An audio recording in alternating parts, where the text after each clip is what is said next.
bienvenidos. Qué gusto que estén aquí una tarde más en una de las conferencias que el Keren Kayemet Le Israel, el Fondo Nacional Judío, hemos organizado para todos ustedes con tanto cariño. Y hoy tengo el grandísimo placer de poder presentar a una maestra y a un extraordinario ser humano. Rebe Mareina es una extraordinaria maestra y nos va a hablar el día de hoy de una ponencia, la ecología, una perspectiva judía. Rebe, es un placer poder presentarte el día de hoy. Muchísimas gracias por sumarte a nuestro ciclo de conferencias y pues sean todos bienvenidos, listos para escuchar.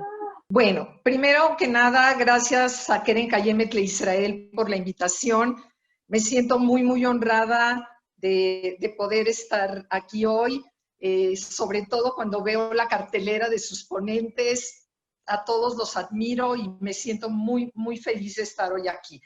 El tema es la ecología desde la perspectiva judía y es en realidad todo un curso, pero no se asusten, no van a tener aquí un curso, solo vamos a tener 45 o 50 minutos y como bien dijo Rebe, después vamos a tener 10 minutos de tiempo para preguntas y comentarios y respuestas. Bueno, el judaísmo se adelantó en muchos sentidos con leyes y con alajot que hoy por hoy nos cuesta trabajo creer que son leyes de hace 3.333 años, cuando la Torá fue dada, precisamente el día de mañana, y cuando se entregó y luego cuando se elaboró la Torá oral, lo que llamamos el Talmud. Entonces, no quiere decir que otras designaciones y que otras religiones y que otras culturas no lo hayan hecho, pero esto es lo nuestro y entonces por eso yo vengo aquí a hablarles sobre esto. Hay un pasuk muy interesante que dice, la tierra y todo lo que en ella hay es sagrada y le pertenece al Creador. Por eso es Doshá, por eso es sagrada.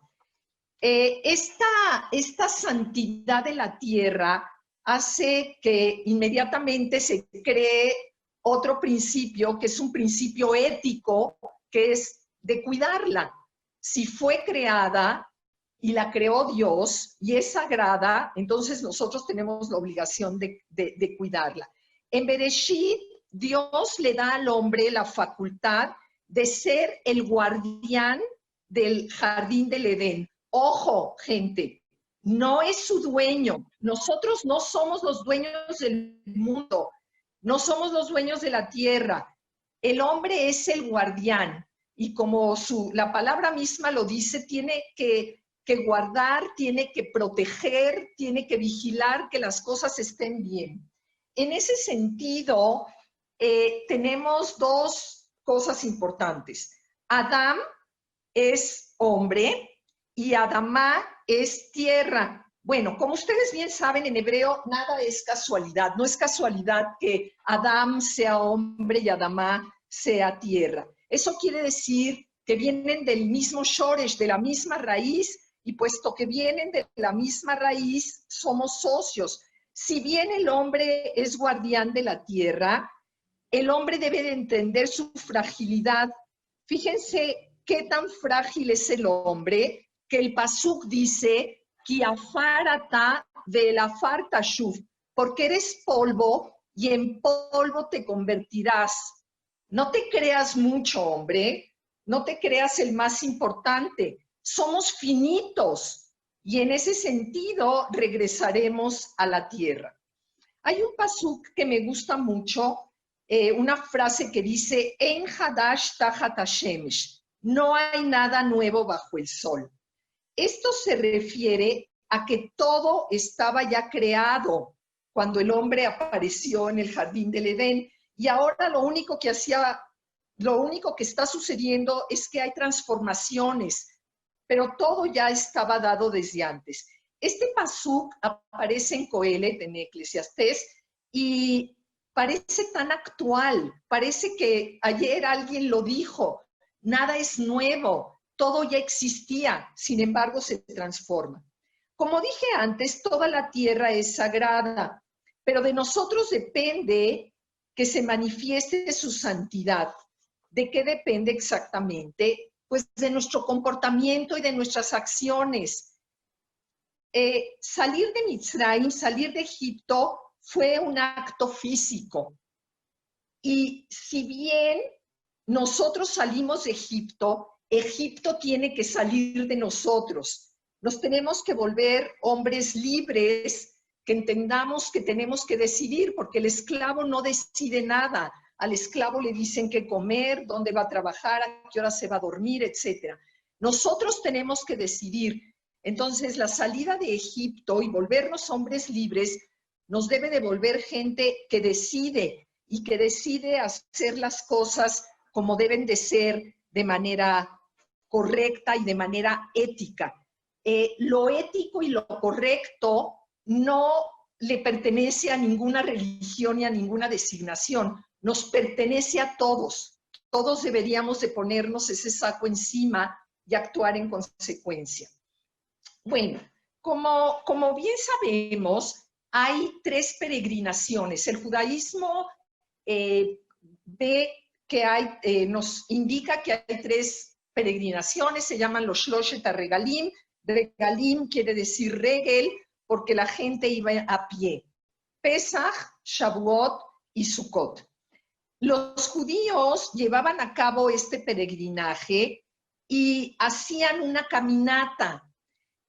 Quiero que traten un minutito de imaginarse esta caminata desde donde fuera que vivieren. Tenían que llegar a Jerusalén, al Bet HaMikdash, al templo, y durante todo ese camino ellos iban viendo la naturaleza, oliendo, escuchando los sonidos de la naturaleza, y de esa manera, cuando ellos llegaban al Bet HaMikdash, ya estaban vinculados al Hag, ya eran parte de lo que estaba sucediendo, porque habían caminado y habían estado ahí mismo.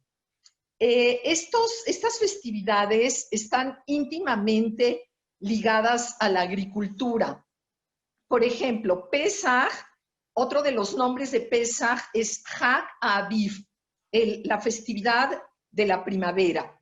Nosotros en México, sobre todo en la Ciudad de México, no tenemos estaciones muy marcadas. Y como alguien dijo alguna vez, a lo mejor en un día tenemos todas las estaciones, pero en la mayoría de los países o en Israel, las estaciones son muy marcadas. Y al ser Pesach Hag Aviv, la fiesta de la primavera, había toda una transformación. El invierno quedaba atrás, ahora había días, la luz del día duraba más, todo lo que alguna vez había estado seco y yermo, de pronto se reverdecía y se veía bonito. En Shavuot, que es el Hag que ahora vamos a tener mañana a la noche, se llama Hag HaKatzir y es la época de la cosecha. Entonces también tiene una vinculación agrícola. Y Hag HaSukkot es Hag HaAsif, que es el Hag, la festividad de la recolección.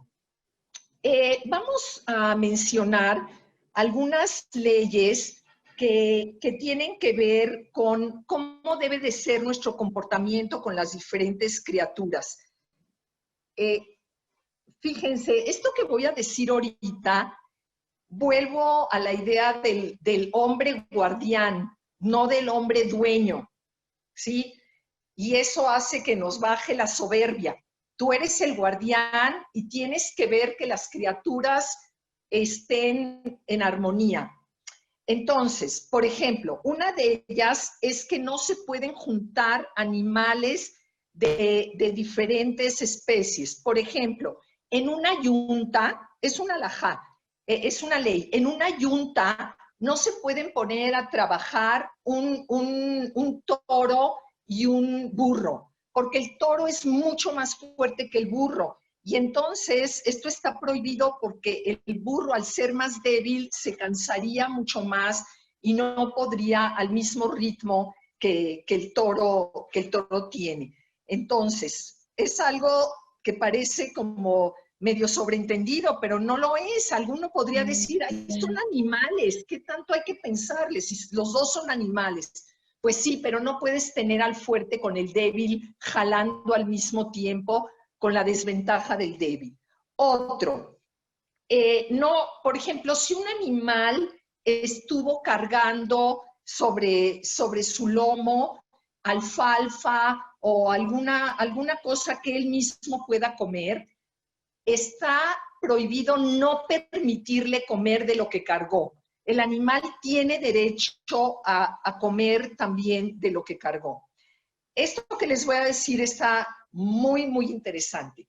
El shohet, el matarife, en el judaísmo hay un matarife, es alguien que se prepara para saber exacto cómo hacerlo, para cortar exacto en la yugular, evitar el sufrimiento del animal. El shohet tiene que ser alguien joven o medianamente joven, que no le tiemble el pulso. El cuchillo tiene que ser perfecto, no tiene que tener salientes ni mucho menos. Pero lo más interesante es que la primera vez que el shohet hace la shjitá, que realiza su trabajo de matarife, no puede decir la brajá, la bendición de Sheheyanu. La bendición de Sheheyanu se dice cuando estrenamos algo de ropa, cuando estrenamos una casa, cuando ponemos nuestra primera mezuzá. En muchas ocasiones se dice Sheheyanu. Inclusive yo tengo por costumbre que cuando empiezo un nuevo curso con mis alumnas, lo primero que hacemos es hacer también un Sheheyanu.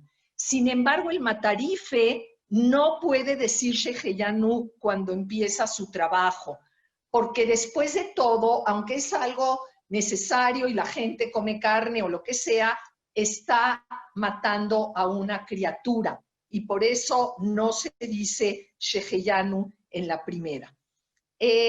Todo esto que les dije está todo en unas leyes que se llaman Tzar Baalei Haim, que tienen que ver con no hacer sufrir a criaturas vivas. Otra, si tengo, por ejemplo, un enemigo, es alguien que no me cae bien, que es mi enemigo, sin embargo, lo veo que en el camino su burro se cayó por tanto peso que el animalito tenía. Entonces, sí, yo podría pensar, allá él es mi enemigo, se le cayó el burro con la mercancía, allá él. No, él puede ser mi enemigo, pero el burro es una criatura viva que está sufriendo. Entonces yo debo de ayudar a que el burro se ponga sobre sus 4 patas, a volver a hacer que pueda volver a retomar el camino. No lo hago por el ser humano dueño del burro, lo hago por el burro, por él es por quien lo hago. Si, por ejemplo, llego a mi casa, en la antigüedad, si un hombre llegaba a su casa con su animal cargado de mercancías y ya iba a ser Shabbat y él llegaba rapidísimo, así, en safe para Shabbat, tenía la obligación de lejalel Shabbat, ¿sí? de no cuidar el Shabbat, y era una obligación primero descargar al burro y luego encargarse de cuidar el Shabbat. No dejar al burro cargado durante todo el día de Shabbat. Y se puede profanar el Shabbat con tal de que el animalito sea descargado y no tenga que pasarse todas esas 26 horas, 25 horas. Voy a hablar un poquito de consumismo. Ahora con todo lo que nos está pasando, mucha gente dice, ya entendí que no hay que consumir tanto, que se puede vivir con menos, que es más fácil. Y bueno, tal vez dentro de unos meses siga pensando lo mismo, qué bueno. Si sigue pensando, si piensa de otra manera, qué bueno también, cada quien. Pero hay en el judaísmo una especie de ambivalencia, si sí es bueno tener mucho o no. En el judaísmo, alguien que económicamente está boyante no es mal visto, está bien visto porque eso le da la facultad de ayudar a otros menos afortunados en ese sentido que él. Pero leí esto que me gustó. Dice, está bien querer mucho, pero es mejor necesitar poco. Es un tema de reflexión. Ahí se los dejo de tarea. Entonces, cada alimento y cada acción en el judaísmo tiene una brajá, tiene una bendición, en el entendido que todo cuanto hacemos y cuanto somos se lo debemos al patrón de allá arriba, a Boré Olam, al creador del mundo. Y esta es una anécdota que les quiero contar porque me pareció chistosa, me pareció interesante. Me la contó una exalumna que en la universidad una de sus compañeras no judías le dijo, híjole, ustedes tienen bendiciones para todo. Yo creo que hasta para ir al baño tienen unas bendiciones. Pues fíjate que sí. Y entonces la chava le dijo, no. Bueno, le ha de haber dicho, no importa. Le dijo, no, ¿cómo crees? ¿Cómo crees que también para eso tienen una bendición? Y le dijo, sí, fíjate que sí está la bendición. Por suerte, la chica esta se sabía la bendición y se la dijo a luego. Y la bendición se refiere a agradecer a Dios por los orificios que tenemos y por las partes cerradas en nuestro cuerpo. Agradecemos porque cada cual, tanto los orificios como nuestras partes cerradas, hacen su trabajo, que los que se tienen que abrir se abran, que los que tienen que permanecer cerrados estén cerrados, ya que esto nos propicia funcionar de la manera adecuada. Obviamente al comer, antes de comer hacemos una bendición, después de comer hacemos también una bendición, al ver relámpagos, al presenciar, por ejemplo, un fenómeno natural maravilloso que nunca hemos visto, al ver el mar, por ejemplo, si alguien vive en el mar no tiene que hacer la brajá todos los días, pero si alguien no ha visto el mar durante 30 días o más, hace una brajá que dice Asher asa et hayam gadol, que hizo a este mar tan grande. Al oler especies, al oler a lo mejor flores o una fruta de olor muy intenso, también hacemos una brajá. Y no es sorpresa para nadie de ustedes que cuando alguien hace una brajá, cuando alguien hace una bendición, es una manera de agradecer. Y la gente que agradece tiende a ser más benévola con los demás y este agradecimiento también le da de alguna manera felicidad porque se da cuenta de todo lo que tiene, porque se concientiza antes de tenerlo, no lo da por sobreentendido. Me voy a comer esta manzana. Bueno, hay tantas, están a $29.90 en el Chedraui, por Dios, ¿qué tanto? No, qué bueno que me pude comer la manzana y digo mi brajá antes. Voy a hablar ahora un poquito de algunas leyes que tienen que ver con la tierra. Y cuando hablé con mi tocaya Rebe Mishne sobre el tema, se nos hizo que este podía ser un tema interesante precisamente porque Keren Kayemet le Israel y tierra son un binomio, son un matrimonio, están ahí vinculados por siempre. Hay una ley que es la de Shemitah y otra la de Yobel. La de Shemitah es dejar descansar el 7º año de la cosecha y el Yobel es el año 50. Es a lo que llamamos, por ejemplo, cuando algún doctor importante o algún profesor le dan su año sabático. Sí, no exactamente es un año solo para descansar, sino para cargar la pila, hacerse de más conocimientos. El principio es el mismo principio que el de Shabbat, o sea, trabajar 6 días y el 7º descansar. En el entendido que la naturaleza también tiene que descansar.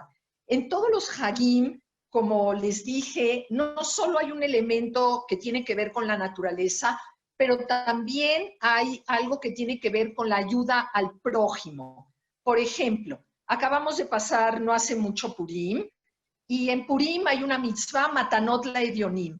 Mandaste tu Mishloach Manot precioso, tuviste tu Seudat Purim lindísima, etcétera, etcétera. No te olvides de dar Matanot Laedionim, de dar regalos para los menos favorecidos. En Pesach tenemos una mitzvah que se llama Maot Chitin, que damos también dinero a gente que tiene menos posibilidades económicas para que puedan tener un Pesaj digno, para que tengan matzot y que tengan todo lo necesario. En Shabbat, lo más importante es invitar, ¿sí? Mira quién te traje. Vengo del Shul, vengo del Knis, vengo del Kal, mira quién te traje. Invitar a gente. En Rosh Hashanah, cuando decimos utfilá, utzdaka, utshuvá, ma'avirin et roach zerá, le estamos dando a la tzedakah, a la caridad, el estatus como del rezo y como del arrepentimiento. Me gustaría explicar, hacer un pequeño paréntesis. En el judaísmo, la palabra tzedakah viene de tzedek, que quiere decir justicia. O sea, cuando nosotros le damos a alguien algo, eso es lo justo. Eso es lo que se espera que hagamos. Si yo tengo 10, pues puedo dar 1 y no me va a pasar nada. Mientras que la palabra caridad viene del latín caritas, que quiere decir corazón. Sí es muy bonito dar con el corazón, pero en el judaísmo, aunque no des con el corazón, igual tienes que dar. Si das con el corazón y con el bolsillo, qué mejor. Pero si alguien viene a pedirle dinero a algún judío y él dice, es que no me nace del corazón, el que le vino a pedir le puede decir, ¿sabes qué? No problem, brother, no pasa nada, aunque no te salga del corazón. Repito, lo ideal sería que la cartera y el corazón se conecten, pero de no ser así, lo importante es ejercitar la mano a la bolsa y afuera hasta que se haga un músculo bien grande. Para los necesitados, en Shavuot, y quería explicar esto, la fiesta de Shavuot, en la fiesta de Shavuot se lee Megilat Ruth. Megilat Ruth habla obviamente sobre esta mujer Ruth que demostró fidelidad a su suegra, que demostró fidelidad a Israel, al pueblo de Israel. Y la época que se habla cuando suceden los hechos es precisamente la época de la cosecha. Había, y hasta la fecha, 3 leyes que tienen que ver con la cosecha. Estas leyes se llaman Peá, Leket y Shijeja. Ahí les va. Peá es dejar los rincones, más o menos un 1.6, un 2% de los rincones que hay en cada uno de los campos que se están cosechando. Estos rincones no se cortan y se dejan para que una vez que ya se recogió la cosecha, la gente más desprotegida económicamente pase y los recoja. Se esperaba, además, que fuera un acto digno. Entonces, la gente que trabajaba en el campo ya no estaba dentro del campo. O sea, ellos no veían quién había venido o se suponía que no debían ver a quien ya había venido a recoger. La otra ley se llama Leket, que tiene que ver con lo que se cae. Todo lo que se cae mientras los trabajadores están caminando con las gavillas, todo lo que se les cae ya no lo recogen. Y esta gente pasa y recoge todo eso que se cayó. Y la tercera era algo que se llama shijeja, como que se me olvidó. Entonces, podía ser a propósito o no a propósito que el dueño del campo, el terrateniente, le decía a sus trabajadores, dejen X número de gavillas para que la gente menesterosa pase a recogerlas. También hay otra ley que se llama Olel, que es en los viñedos, las ramitas que solo tienen una uva, uno puede llegar y llevarse esa uva. Quiero hablar ahora un poquito del respeto a la naturaleza. Estas leyes tienen que ver con tiempos difíciles, pero la Torá toma en cuenta que aunque sean tiempos de guerra, hay que cuidar a la naturaleza. A la naturaleza hay que cuidarla siempre. Y dice así, que incluso cuando hay una guerra, hay una ley que prohíbe quemar o talar árboles ¿cómo se llama? En el terreno enemigo. ¿Ok? Otra cosa, ¿por qué? Bueno, porque son árboles y ellos no tienen la culpa de que hay una guerra con el enemigo. Nosotros sabemos que en muchas naciones eso es lo que hacían. Cuando estaban en guerra, quemaban todos los plantíos y todos los bosques en el terreno enemigo. Otra es que si hay una guerra, y eso está en Sefer Dvarim, en Deuteronomio, que en tiempos de guerra los soldados no pueden defecar en el campo. Aunque sea el campo enemigo, tienen que hacer un hoyo, una especie de letrina o algo así, y ahí es donde pueden defecar, y después de defecar tienen que tapar esas heces con tierra. Podríamos pensar, es el campo enemigo, yo estoy en una guerra, estoy luchando por algo que creo, ¿por qué tendría yo que preocuparme de no dejar mis heces ahí? No es por el enemigo, es por la tierra. Otra cosa interesante es que ahora nosotros usamos mucho la palabra sustentabilidad. Sí, ya ven que de pronto nos caen palabras, no sé, ahorita está muy de moda resiliencia. Hay que ser resilientes y vamos a tratarla de no sé qué. Esto es sustentabilidad pura. Cuidar mi medio ambiente y que esto esté escrito en Sefer Dvarim, en Deuteronomio, es algo muy, muy, muy adelantado.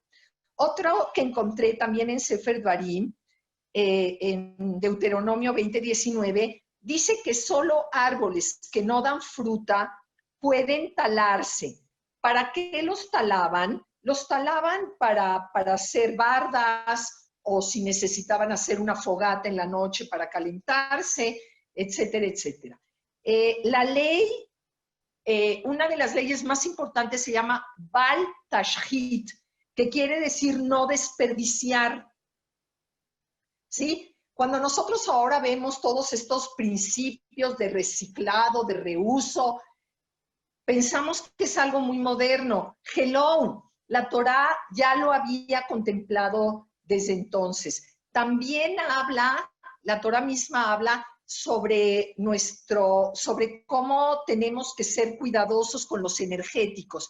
Ok, a lo mejor no se conocían como ahora algunos productos del petróleo, pero se conocía el carbón, se conocía la leña, se conocía el aceite de combustión que se usaba en las lámparas.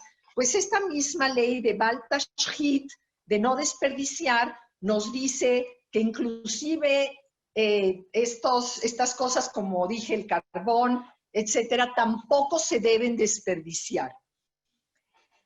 Voy a pasar a un tema que es el calendario judío.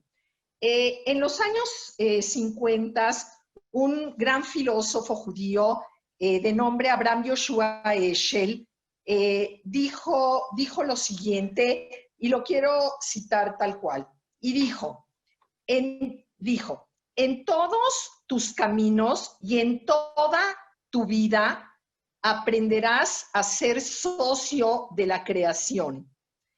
Mientras más explotamos a la tierra para que nos provea, menos tiempo tenemos para disfrutar de la vida.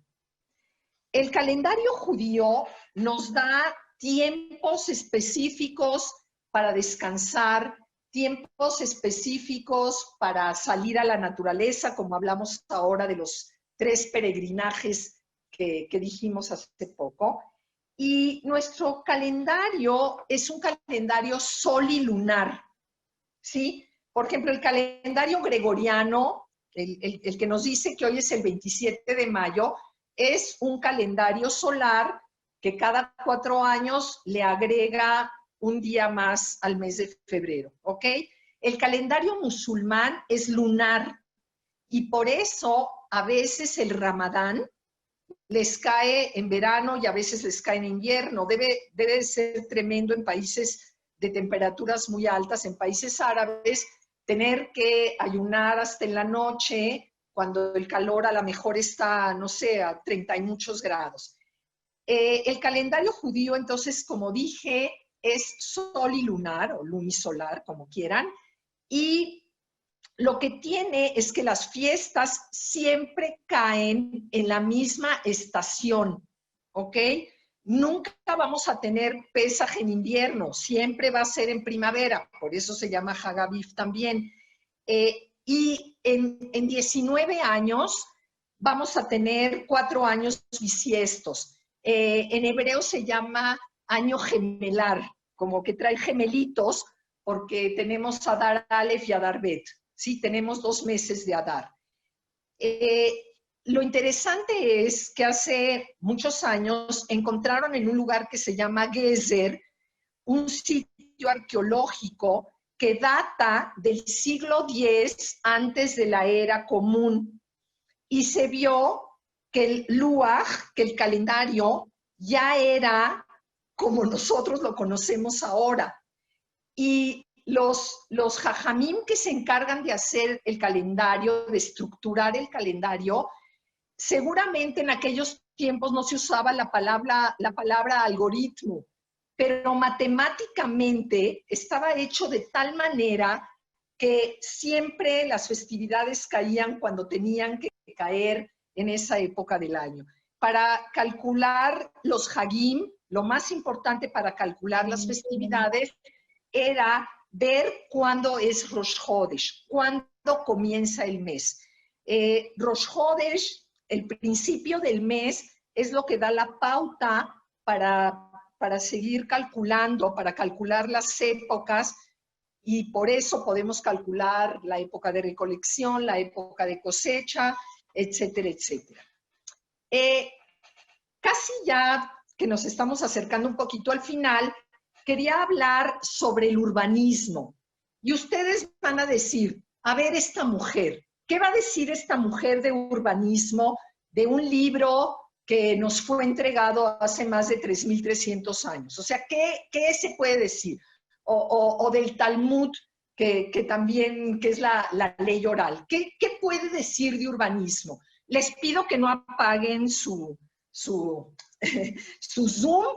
y que me escuchen, por favor, hasta el final. Primero, está prohibido construir casas pegadas unas a las otras. Hay que dejar algo que en el idioma de la Biblia se llama 4 cubits, que es una medida que se usaba en aquel entonces.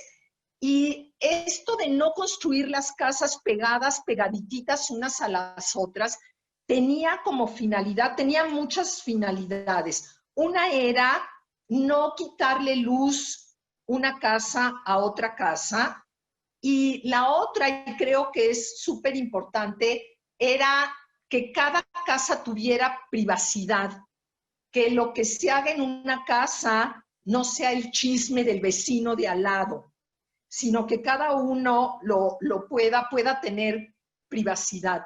Esto es una de las cosas que más admiración creaba entre pueblos no judíos cuando veían que había espacio inclusive entre las carpas. Ma tobu aleja Yaakov mishkenoteja Israel. Qué grandes son tus oalim, tus casas de campaña, porque permiten la privacidad en todo sentido. Otra cosa es que tiene que ver con urbanismo, es que se puede trabajar en casa, sí estaba permitido, siempre y cuando los horarios y los olores y ruidos no afectaran a los vecinos. Si el trabajo era un trabajo que por el olor, como por ejemplo un herrero, el que le ponía, el que era herrero de caballos, o que todo el tiempo estaba martillando, o por ejemplo alguien que curtía pieles, todos esos trabajos estaban prohibidos hacerlos en medio de la ciudad por la contaminación, que nosotros empezamos a hablar de contaminación no hace tanto, de contaminación auditiva, olfativa, ni se diga para respirarla también. Como dije, las tenerías tenían que estar afuera y el humo y la vibración en cualquier trabajo también estaban prohibidos. Hay una ley interesante que se llama, un concepto que se llama migrash. El migrash en la Mishnah, dice la Mishnah, ordena que cualquier ciudad de Israel tiene que respetar una distancia de algo así como 1,500 a 2,000 pies, que serían como 450 o 500 metros. Afuera de la ciudad tenía que haber esto que les platico que se llama migrash, y era un espacio natural, que era un espacio de entretenimiento, era un espacio también como donde la naturaleza podía ahí darse lujo. Y la idea es permitir que el aire entre a la ciudad, que no esté totalmente tapada y que pueda entrar el aire a la ciudad y traer brisa. ¿Sí? Si pensamos en las grandes urbes de la antigüedad, todas tenían una muralla que era para protección, y la ciudad de Jerusalén también tenía una muralla. Pero este migrash tenía que estar en las afueras de la ciudad, no en la entrada de la ciudad. Nos preguntamos, bueno, ¿y quién se encargaba de que el migrash estuviera bien? Pues las autoridades eran responsables de que el migrash se conservara bien, que la naturaleza, que estuviera podado y que estuviera bonito. Entonces, solo para terminar y que tengamos estos minuticos para hablar y para comentarios y preguntas, en resumen, vemos que todas estas halajot tienen una sensibilidad hacia temas ecológicos, no solo en tiempos de paz, inclusive en tiempos difíciles, en tiempos de guerra. Y acá podemos dar un concepto que también es un concepto bastante, no tan antiguo, pero que la Torá ya lo percibía, que es la ética ambiental. Que si tiene que haber ética en los negocios, que si tiene que haber ética en el estudio y en todo lo que hacemos en nuestras vidas, por supuesto que también tiene que haber una ética ambiental que cuide de esta Adamá, que es nuestra casa. Hasta ahora no conocemos otra. Esta es nuestra casa. Tenemos la obligación de cuidarla. El término moderno a lo mejor ahora es biocentrismo, y que alude al respecto a todo lo que nos rodea. Y quiero acabar con una historia, con la historia de la creación. La historia de la creación en Génesis, en Bereshit, dice que el hombre y la mujer fueron creados al final, ¿verdad? Al final de la creación fueron creados. No quiero sonar feminista, pero sí soy un poco, y queda claro que si las mujeres fuimos las últimas en ser creadas, es porque tenemos un estatus más alto que cualquiera, y aunque no las estoy viendo, a las mujeres estoy segura que todas están haciendo, pues claro, pues sí. ¿Cómo no?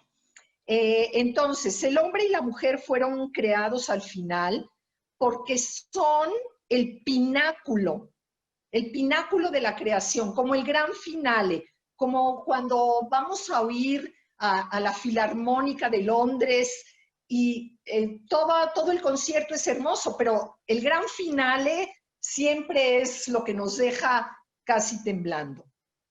Pero ahora les va la otra parte de la historia.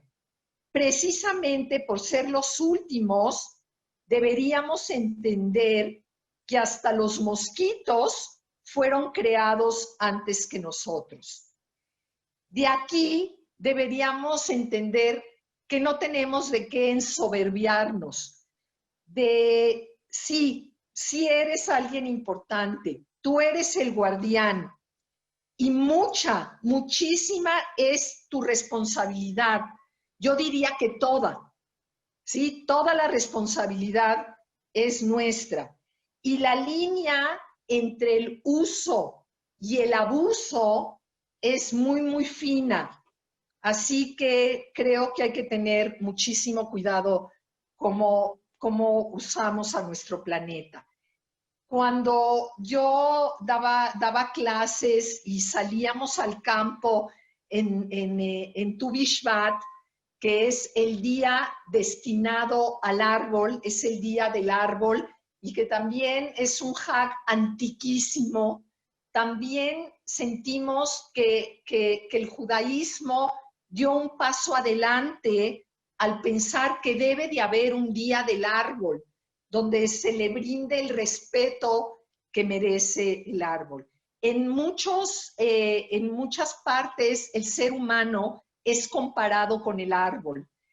Y por lo regular, el árbol que más admiramos es el que tiene raíces fuertes.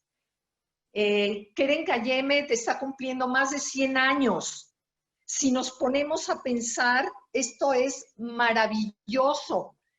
Es casi inconcebible que antes de que la Medina existiera, antes de que el Estado de Israel existiera, ya había un fondo dedicado a la preservación y a cultivar y a reforestar. No nos sorprenda, no tengo los datos exactos, seguro Rebe o Nisim, ustedes los tienen, pero que Israel es por mucho uno de los primeros países que tiene más árboles ahora que cuando empezó el siglo y mucho más de cuando empezó el Estado de Israel. Si tienen el dato exacto, sería maravilloso saberlo.